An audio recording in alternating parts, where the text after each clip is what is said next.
So, ayan na guys. So, ang ating adobo. Adobong may siomay. Ayan, version ni Ate Femix Vlog. Ayan, ala Ate Femix Vlog to guys. Ayan o.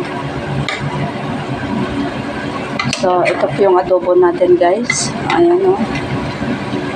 Tsaka may siomay po yan. Ayan, siomay. Ayan, naglagay ako ng siomay guys para pang pastiki po ng sauce yan. Kasi wala na ubusan ako ng patatas. Potato na ubusan ako. Kaya ito na lang ang aking hinalo, yung siomay.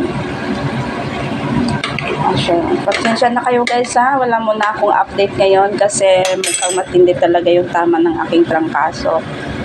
Saka nagagamot ako muna ngayon guys. Ayan, 8 gamot ang nireseta sa akin ito. Kaya hindi muna ako magwalwal.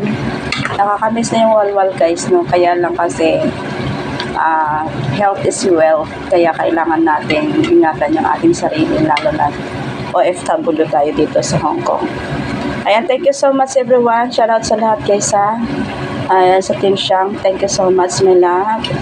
Sa Team Max 03, ayan, Sir Mac, Ma'am Vince din at sa lahat ng mga Team Max 03. At of course sa 90.7 Barangay Melotats, thank you so much. Sa lahat ng sumusuporta guys, maraming salamat. Ayan na po yung aking adobo. Pakunti na lang yung sauce. Mamamaya lang mga 2 minutes pa siguro at okay na to. Ayan, maraming salamat everyone at mag-ingat po tayong lahat ha. God bless us all guys. Thank you so much. Bye.